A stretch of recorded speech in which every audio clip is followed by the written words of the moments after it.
And we are live.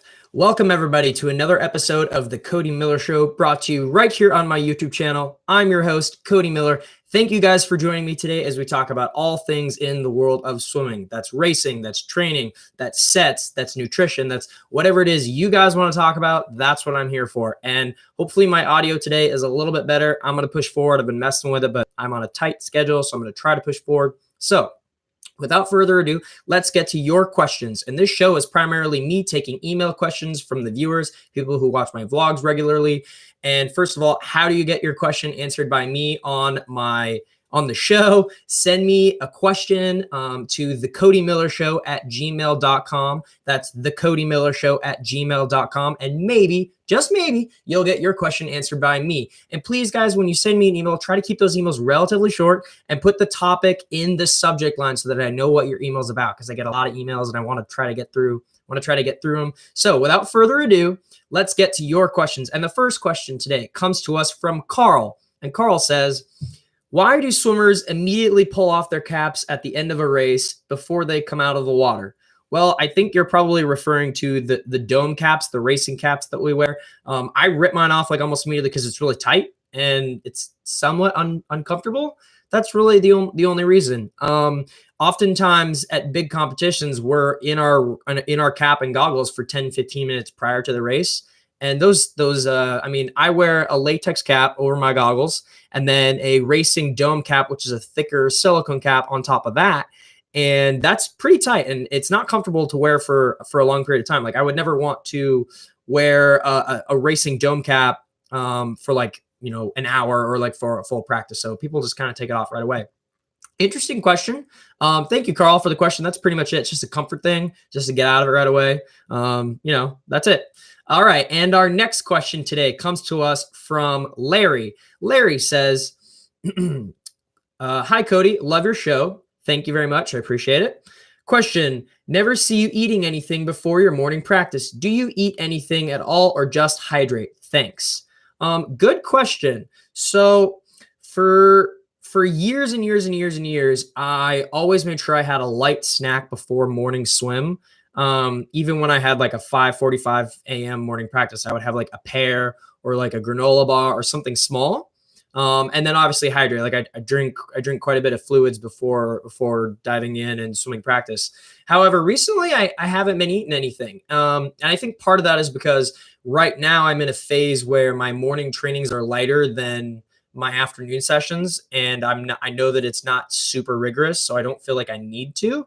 But I do recommend eating something light. I don't think there's anything wrong with that. I'm by no means an expert. Like I definitely think it depends on the intensity of the workout, what you're doing. Also, like how big, honestly, like I'm kind of particular. Like I know if I had like a really, really big dinner the night before, I know that I probably don't need to eat anything in the morning. I'm not a person who believes like breakfast, lunch, dinner, total requirements. I'm all for, spacing at your meals, those kinds of things, but it's interesting. So your question is, do I always eat something before morning training? Not always. Like this morning, I actually didn't have morning swim. I just had morning weights. And I just had basically a bunch of Endura, like 12 fluid ounces of Endura before I got to the weight room. And that was pretty much it. And then I came back and ate. So I don't think you always have to, but for a lot of high school athletes who do doubles and who grind and are going 6,000 a workout, stuff like that, I recommend snacking before. Yep. Okay. Thank you for the question. Once again, I don't know if that's helpful. I'm just trying here. And our next question today comes to us from Anonymous, who says, just call me Devil. Okay, Devil, a little bit weird, but I'll roll with that. I'm short-sighted and swim 3 times a week, but I was watching a vlog form and wanted to know, are you allowed to swim with contacts? I asked my eye doctor and he said no. I struggle to see what's on the whiteboard at practice. Do you have prescription goggles in the US? Keep up the great work. Thanks. Okay, interesting question. I don't really know what's recommended. I assume that eye doctors recommend that you don't swim with contacts. However, I've been swimming with contacts for probably 10 years. And I know a lot of swimmers, a lot of people on my team, and a lot of people that I train with who swim with contacts. I know a few people. I think there's one or two people that I've swam with over the past couple of years who do swim with prescription goggles. But yeah, and every once in a while, so I wear daily contacts. So like I put in a fresh pair every day. So it's not that big a deal if I get like a little bit of water in it and it kind of dries up. And there are times sometimes during workout where I take out my contact and I throw it out and I'm like, cause it's bothering me, but most of the time it's not an issue. But yeah, I train with contacts. Yeah, not that big a deal. Okay. Thank you for the question. And our next question comes to us from Damien, who says, do you do swim clinics because you have to or because you want to? And how much do you get paid to do them? Interesting. I don't know why anyone would ask that. Also, I'm a huge fan of your vlog/podcast. I'm a swim fanatic. I live in Suriname, and you are my favorite swimmer. Thank you very much. Appreciate the question. So as far as swim clinics, yeah, I actually don't do very many swim clinics a year, partially because it's the travel. I think that, they're really fun. Like I like doing swim clinics. First of all, I hate the word clinic. So if I ever start my own company, I'm not going to call it clinic. I don't like that. It sounds stale and boring. But I've done a few. I like to think that I'm pretty good at them. I like meeting fans. I like meeting people, and I like teaching. I like teaching people drills and techniques and things and sharing stories. And you get to do those at swim clinics. It's fun. However, I don't do very many of them just because of the travel right now, because I'm training and I'm focusing on a few other things. But I think in the future, post competitive swimming, I 100% will travel to do clinics. I would travel all over the world to do them as long as I'm getting paid for it. I could certainly maybe make that a part of my career. It would be fun. I know some national team athletes here in the United States do one or two every couple of months just because it's a good few $1,000, and hey, that pays rent. Like that gets you through. This week right now actually is week 2 of Indiana swim camp. So our university is hosting a swim camp for pretty much anybody who wants to come. And I think we've got about 130 kids this week, and they come in and they stay in the dorms and they eat at the cafeterias here. And basically they kind of have like a short little college experience, and they get coached by our coaches. And a bunch of the athletes that I swim with, like a bunch of people I swim with, are also coaches. They play games and do camp stuff, but it's really, really cool. And when I was in school, like when I was in college during the summertime, working that swim camp for 5 or 6 weeks was basically what paid for everything for my whole summer. So like that's how I covered travel to meets. That's how I covered food. That's how I covered rent. All those things was working swim camp, which is essentially working a swim clinic. It's like working a week-long swim clinic. So I have experience with that, and I like doing those things. Yeah. So, all right. Thank you very much for the question. And my next question comes to us from Alex. And Alex asks, hey, Cody, have you ever injured your groin in breaststroke? Oh, have I done that? Yes, I have done that. I recently injured it in practice, and I have a few big meets coming up. Do you have any tips for recovery? You're the man. From Alex, or from Oz. Maybe you're from Australia. I don't know. Okay, well, Alex, certainly as a breaststroker, it comes with the territory. I have definitely pulled my groin quite a few times. I always say that in swimming, you can cold turkey just about every stroke, but not breaststroke. So you can jump in and start swimming pretty hard, pretty fast, every stroke except for breaststroke, because breaststroke is so unnatural. You could like your groins are not something that naturally contract and expand and fire fast like that. Like you don't, like we as humans, we're not designed to do breaststroke, which is kind of why it's the oddball stroke. And I have pulled my groin. One tip I will say, and I do this kind of regularly, is in order to strip that muscle. So like if you pulled your groin, you need to do a couple things. You need to reduce the inflammation, and you need to increase blood flow, right? So the best way to do that, I think, is after workout, you need to roll it. Like you need to foam roll it a little bit. Like you need to get in there and break up some of the muscle tissue and get some blood flow in there, stretch it out.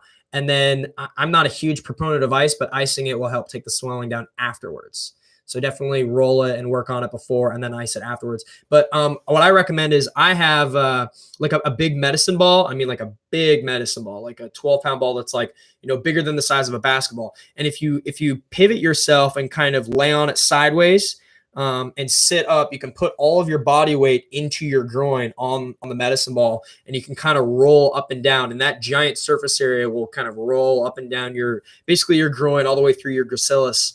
And I do that regularly to kind of strip my groins. I think that's pretty important for breaststroke. So I recommend doing that. You can kind of get in there. I mean, you can use anything. You can kind of use a foam roller. You can kind of use a basketball, but like a really good sized medicine ball really rolls in there really well, I find. Yeah, got to be careful with your groins. All right. Thank you very much for the question. And our next question of the day comes to us from Greer, who says, "Hi, Cody. I came and watched you swim at the Tier Pro Series meet in Richmond. Super cool. That was a fun meet. I was wondering what you thought of the pool. P.S. I swim in that pool and think it is really cool that people I look up to are swimming in the same pool as me. If you get the chance, thanks, Greer." Okay. Thank you very much for the question.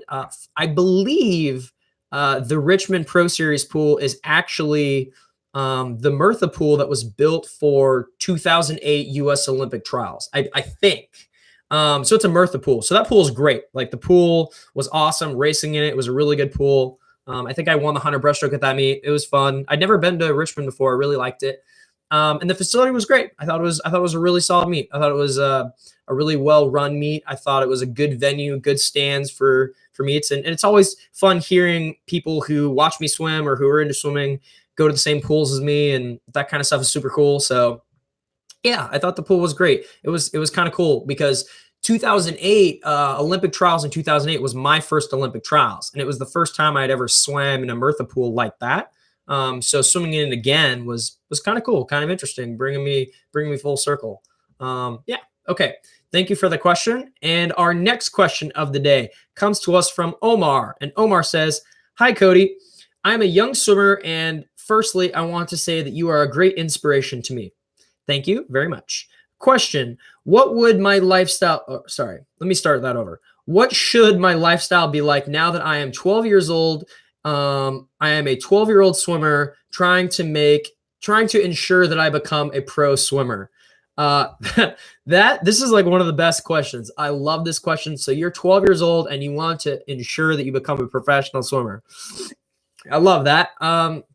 The few things that I will say is, number one, at 12, just like you, like I wanted to be an Olympic swimmer. My dream was to be a professional swimmer. And the fact that I'm still doing it right now means that I did my 12-year-old self justice, which is cool.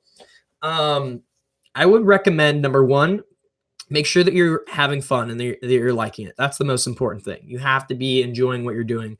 And number two, don't get too caught up in, years from now wanting to become an Olympian or wanting to become a professional swimmer. What I would say is, make sure every single day you do one or two things that are helping you get better.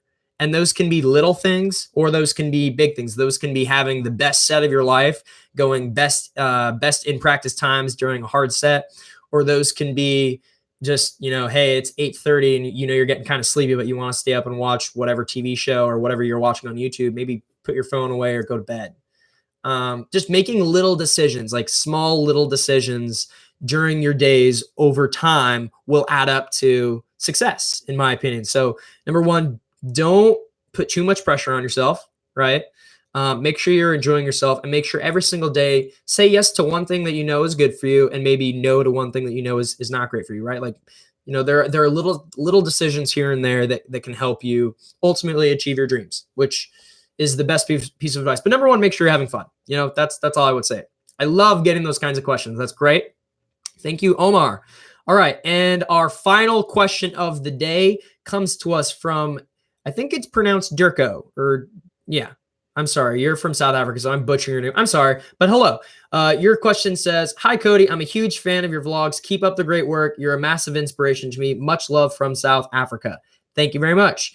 I wanted to know, what's your opinion on the 50-meter back fly breast not being an Olympic event, and if you think it should be added to the Olympic Games, considering that the men's 800 and the women's 1500 free were recently added. Kind regards, Durko.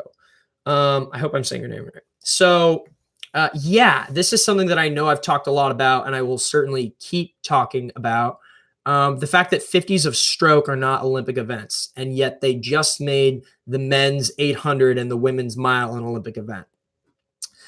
So I'm all for more events. Even the mixed gender relay events, I think, are awesome. The relays where they have two guys, two girls, At the FINA Championship Series meet last weekend, at the beginning of the meet, everyone was asked if we wanted to take part in these relays. And people wanted to, like, they were like, yeah, okay, we'll do it, just because there's prize money for the relay. So people were like, okay, we want the money, so we'll do it. But people weren't really very excited about it. And then I remember we did the relay, and afterwards, behind the blocks, everyone was so jacked at how much fun it was and how exciting it was, because it was so interesting to see these different teams with different guys and different girls doing oddball strokes here and there. It turned out to be really fun. It was like at this FINA meet, which was broadcasted across 300 different countries, you have swimmers from all over the world, from different countries, competing on the same relay team, guys and girls, and no one knew what was going to happen. And it was very, very interesting. And after the relay, it was a great bonding experience for everyone. I mean, the Russian swimmers, the South American swimmers, the American swimmers, it was really cool and it was really fun. And just for us behind the blocks to watch the races going on was fun. So I know people in the stands and the people watching on TV around the world were just as excited. Like, it was very exciting. So your point is, should the 50s of stroke, should the 50s of stroke be Olympic events? Certainly.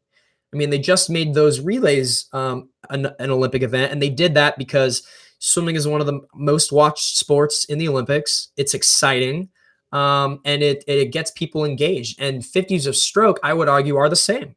Those are some of the most exciting races to watch. Just the one lap blast, right? The 50 fly, the 50 breast, the 50 back. I do think that those should be events. And there are a lot of reasons there's been pushback against it. I know I'm not going to go into huge detail on this, but other sports and other federations within the Olympic Committee are basically say swimming already has too many medals, right? Like, we already have a lot of events, far more than almost every other sport. But the counter argument to that is, well, we bring in the most viewership. Like, people want to watch swimming, right? And we also have a sport that just lends itself to that, So anyway, yes, I think that they should be Olympic events. I think one day they will be. It's interesting that they chose to make the women's mile an event, when that's an event that even in the Olympics, people aren't as jacked to watch as other races, sadly. Now, the fact that Katie Ledecky's still swimming, people are going to watch. Like, people want to watch Katie Ledecky smash the world record in the 1500 at the Olympics. And that's something we've never seen before, because until recently, that wasn't even an option. So that will certainly be interesting to see how all of that unfolds. And on that note, that's the end of our viewer questions. Thank you guys so much for submitting your emails. Once again, if you want to get your question answered by me on one of my shows, send me an email to TheCodyMillerShow@gmail.com, and maybe, just maybe, you'll get your question answered. And before we wrap up, I'm not going to do any Instagram questions today, but I wanted to talk a little bit about the FINA Championship Series meet that was held last weekend. It was awesome. Like, it was really, really a cool event. It was a fun event. It was very much a made-for-television kind of event. It was a less than 2-hour format meet, time finals, 4 people per event. And the 4 people per event thing was very, very cool and very interesting, because it made it much more viewer-friendly to people watching. So people who don't necessarily know so much about swimming, if there's only 4 people in a heat, they say, okay, these are the different swimmers, these are the different countries, boom, go. It's less to pay attention to, and therefore makes it more exciting. Oftentimes when there's 8 swimmers in the pool, there's just a lot to pay attention to, and it's hard for a lot of people, myself included, to keep track of who is in what lane, like what swimmer is in what lane, even when I know all the swimmers. But when there's 4 people, you got it. Like, it's easy. So on that note, it was very spectator friendly. They had dancers. It was a show. They had lasers and lights and all this cool stuff. I don't know if you guys watched my vlog, but they did the pool looked amazing. They decked out the mat. It was really a very cool experience. And I think that it is definitely a step in the right direction for creating more fun events, events with good atmosphere that are exciting, and that there's stakes on the line for our sport. And the fact that FINA basically threw that event together in 4 months. Like, January of this year, that meet did not exist. And then 4 months later, boom, we have it. And the prize money is good for the swimmers too, which is cool. So, it was my thoughts on the meter. It was very, very, it blew my expectations away. It was very cool. And as far as my performances goes, people ask me how I think I did. I basically went like the exact same time that I went at the Bloomington meet. I went 59.2 in the 100-meter breaststroke.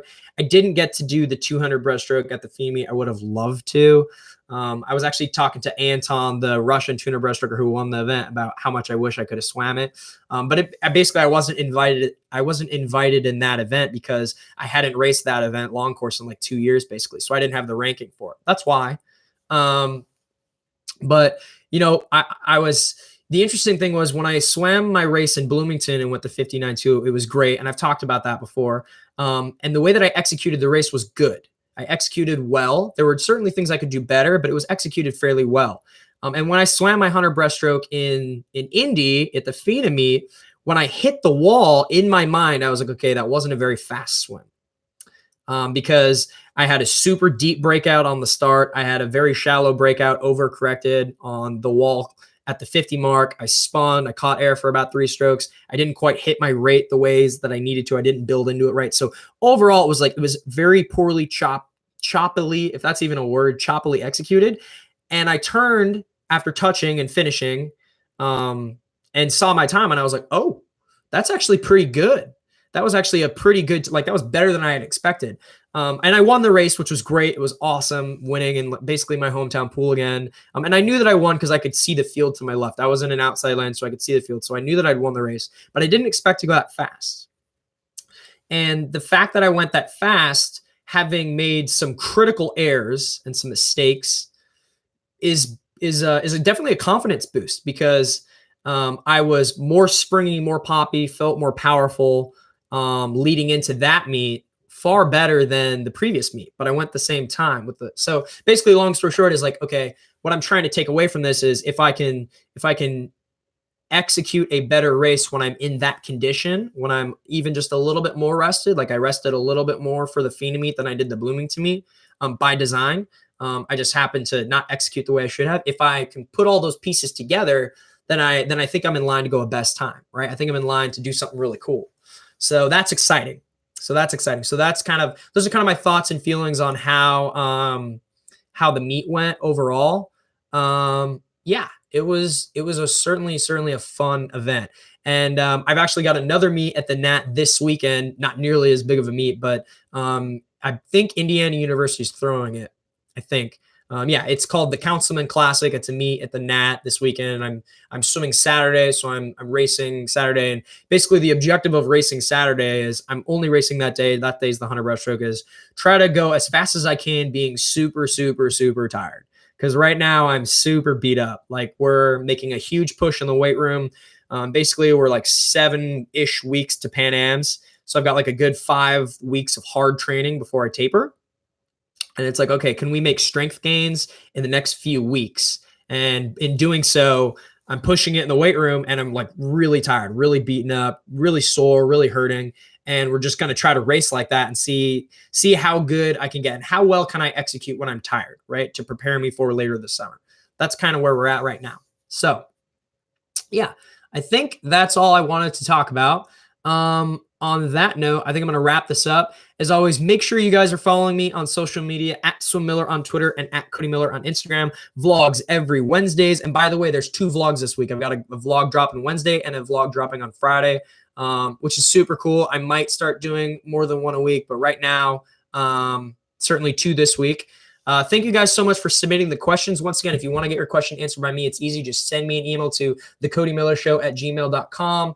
I'm going to bring back Instagram questions probably in next week's show. And I'm going to try to find a way to do, I'm working on this. I know I say this all the time, but I'm working on finding a time where I can live stream regularly so that more people can watch live and I can actually take live questions.